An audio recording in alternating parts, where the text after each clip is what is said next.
여러분 사랑합니다. 주님의 이름으로 축복합니다. 오늘은 6월 14일입니다.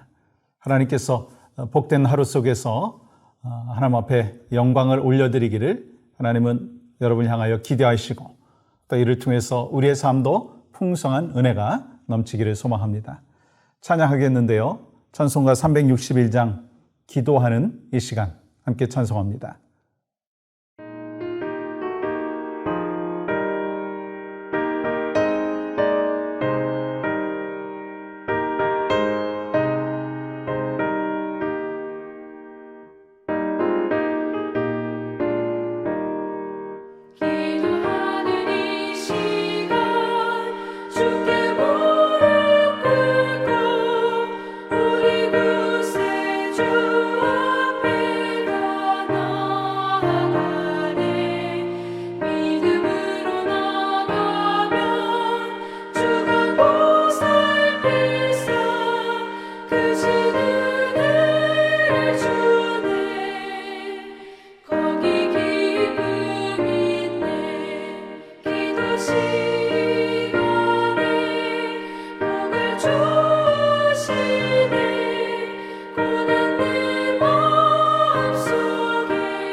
오늘 허락하신 말씀은 여호수아 9장 14절 15절입니다. 무리가 그들의 양식을 취하고는 어떻게 할지를 여호와께 묻지 아니하고 여호수아가 곧 그들과 화친하여 그들을 살리리라는 조약을 맺고 회중 족장들이 그들에게 맹세하였더라. 아멘. 우리가 어떤 사람과 좀 친해지기 위해서는 필요한 게 있더라고요. 그건 바로 대화를 하는 거예요. 자주 만나고 또 마음에 있는 이야기들을 같이 나눌 때 이 관계가 좋아지고 친해질 수가 있습니다.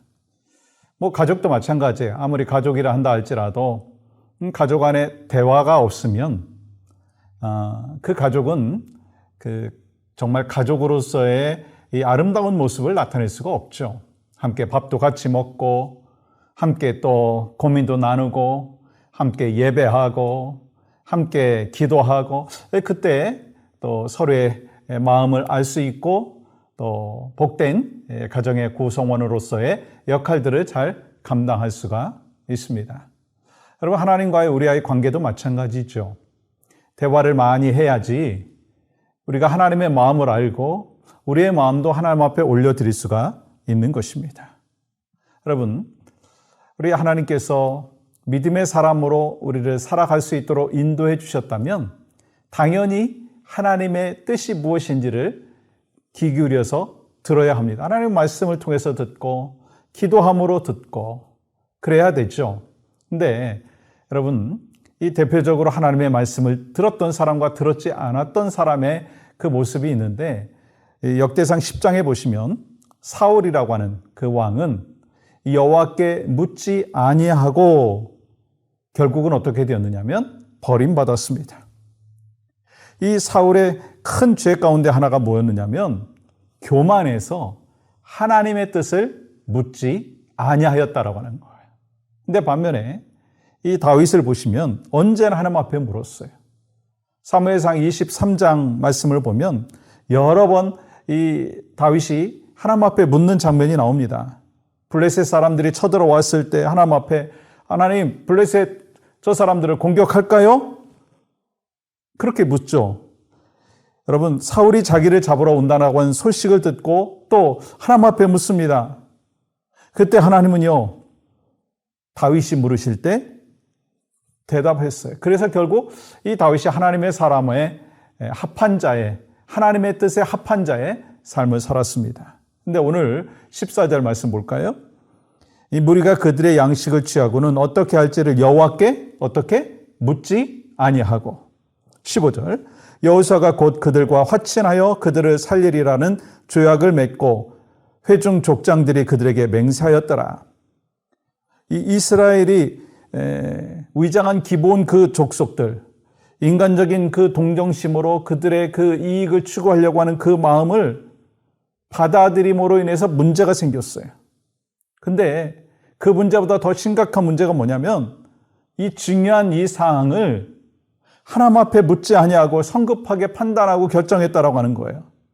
여러분, 사람은 연약하여서 항상 올바른 판단을 할 수가 없습니다. 여러분, 사람이요, 하루에 최소한 300번에서 많게는요 17,000번의 선택을 한다라고 하는 연구 결과가 있습니다. 근데 그렇게 많은 결정을 하고 선택을 하는 과정 속에서 우리의 지식으로, 우리의 힘으로 그게 올바르게 선택이 될까라고 하는 것입니다.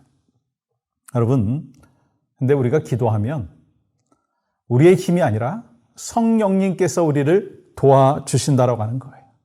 그래서 내 힘과 내 판단과 내 결정이 아닌 하나님이 원하시는, 전능하신 하나님께서 우리에게 올바른 판단을, 올바른 선택을 할 수 있도록 도와주신다라고 하는 거예요. 그래서 우리가 내 안에 예수 그리스도를 구주로 영접함으로 인하여 성령님께서 들어오셨잖아요. 그래서 성령님께서 어떻게 일하십니까? 바로 우리에게 가장 선한 길로, 가장 복된 길로 일하여 주십니다. 근데 그 일하여 주심의 뜻을 우리가 물어야 된다는 거예요. 여러분, 왜요? 이 성령 하나님이 어떤 분이에요? 요한복음 16장 13절 말씀 보세요. 그러나 진리의 성령이 오시면 그가 너희를 모든 진리 가운데로 인도하시리니. 진리 가운데로 우리를 인도하신다는 거예요. 가장 선하게 인도하신다는 거예요. 가장 복되게 인도하신다는 거예요. 그 성령님을 우리가 예수 그리스도를 구주로 영접함으로 인해서 내 안에 들어오셨어요. 그 성령님께서 계세요. 그래서 계속해서 성령님과 교제하며 성령님의 역사하심과 성령님의 일하심을 사모하면서 우리가 성령님의 인도하심의 은혜를 경험해야 된다는 거예요. 이를 위해서 우리에게 필요한 게 뭘까요? 그건요, 다른 게 아닙니다. 에베소서 5장 18절 말씀 보세요. 오직 성령으로 충만함을 받으라. 성령님이 내 안에 이미 계시지만 성령의 충만함이 있어야지 성령님께서 바로 나를 향하여 뜻하시고 말씀하시고 가이드라인을 주시고 인도해 주심을 우리가 경험하며 올바른 선택을 할 수가 있다라고 하는 거예요.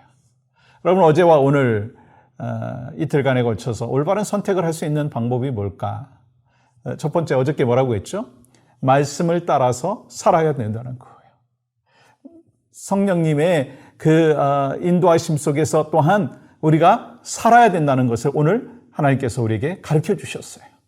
그렇다면 여러분과 제가 오늘 하나님 앞에 살면서 우리가 너무나 잘 아는 것이지만 놓치고 살 때가 많아요. 하나님의 말씀을 오늘 또 묵상하십시오. 하나님의 말씀에 귀 기울이십시오. 그리고 성령님께서 어떻게 일하여 주신가라고 하는 것을 분명히 오늘 삶 가운데 체험하시는 성령 충만한 하루 되십시오. 주님의 이름으로 성령 충만하고 또 말씀을 따라서 승리하며 살아가시어서 올바른 선택을 하는 여러분과 제가 될 수 있기를 간절히 축복합니다. 오늘 그 마음으로 기도하며 나갑니다. 우리 모든 성도들이 성령 충만을 사모하고 날마다 성령의 충만을 구하게 하소서. 성령님의 인도하심에 순종하여 영혼을 살리고 하나님 나라의 확장을 위해 헌신하게 하소서. 복된 귀한 하루 되시기를 주님의 이름으로 간절히 축복합니다. 하나님 감사합니다. 오늘 또 살아서 역사하시고 신실하게 일하여 주심의 은혜를 깊이 체험하는 복된 귀한 하루가 되어질 수 있도록 우리 성도들의 모든 삶을 지켜주시옵소서. 올바른 선택을 하기 위하여 말씀을 따라 살게 하시고 성령 충만한 믿음의 백성이 될 수 있도록 인도하여 주시옵소서. 예수님의 이름으로 기도합니다. 아멘.